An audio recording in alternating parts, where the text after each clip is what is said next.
नमस्कार दोस्तों, स्वागत है आपका द व्हाइट होल में। आज इस वीडियो में हम चर्चा करेंगे पृथ्वी पर जीवन के विकास की तथा जानेंगे उन प्राकृतिक घटनाओं के बारे में जिनके चलते पृथ्वी जीवन के योग्य बने। धरती का निर्माण।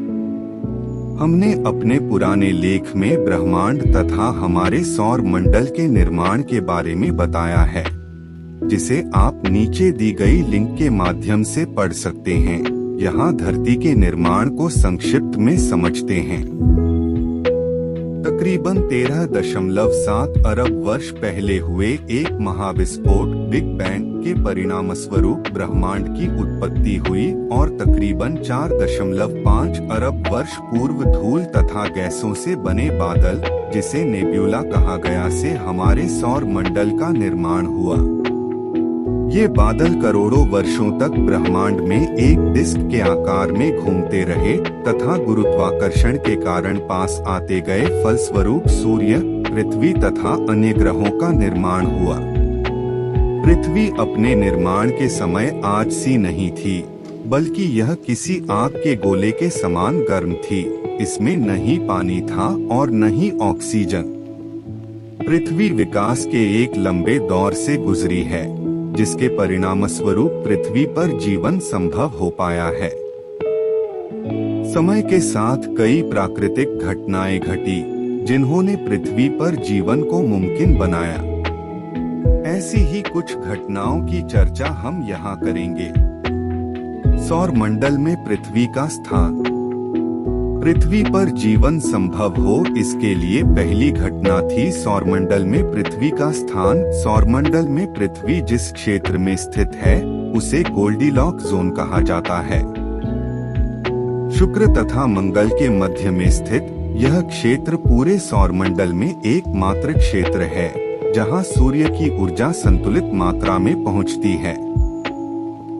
दूसरे शब्दों में पृथ्वी न ही शुक्र जितनी गर्म है और न ही मंगल जितनी ठंडी। इस क्षेत्र में होने के कारण ही पृथ्वी पर जल द्रव अवस्था में बना रहता है। हम जानते हैं कि पृथ्वी अपनी धुरी पर घूमती हुई सूर्य की परिक्रमा करती है, जिसके चलते दिन रात एवं मौसमों में बदलाव होते हैं।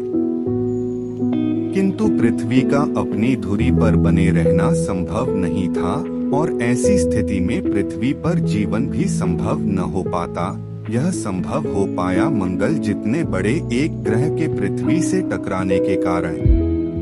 पृथ्वी के निर्माण के कुछ समय बाद एक ग्रह पृथ्वी से टकरा गया, जिसके परिणामस्वरूप पृथ्वी की सतह से धूल, मिट्टी, धातुएं तथा अन्य हल्के पदार्थ अंतरिक्ष में पृथ्वी के चारों ओर एक छल्ले के रूप में चक्कर लगाने लगे और इनके इकट्ठा होने से चंद्रमा का निर्माण हुआ। चंद्रमा के होने से पृथ्वी को स्थिरता मिली।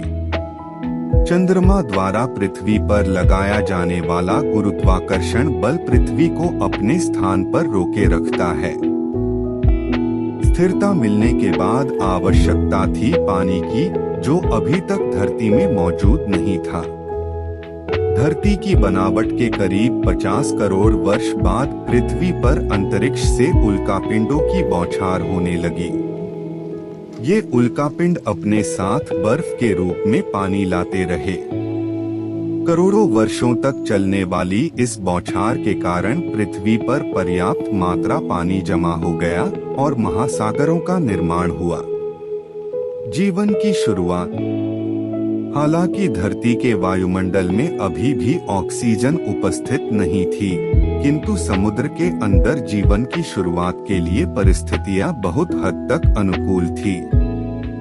जीवन के लिए आवश्यक सभी तत्व जैसे अमोनिया, नाइट्रोजन, कार्बन आदि समुद्र के भीतर बनी जलतापीय चिमनियों के माध्यम से पहुंच रहे थे। लिहाजा एक कोशिकीय जीवों के रूप में जीवन की शुरुआत हुई। महत्वपूर्ण तत्वों के अतिरिक्त समुद्र में बनी इन्हीं जलतापीय चिमनियों से निकलने वाला गर्म लावा जीवन पनपने के लिए उचित तापमान भी उपलब्ध करा रहा था। उम्मीद है दोस्तों आपको ये वीडियो पसंद आया होगा। अगर आप भविष्य में ऐसे ही रोचक तथ्यों के बारे में जानते रहना चाहते हैं तो चैनल को सब्सक्राइब जरूर से कर लेना। धन्यवाद।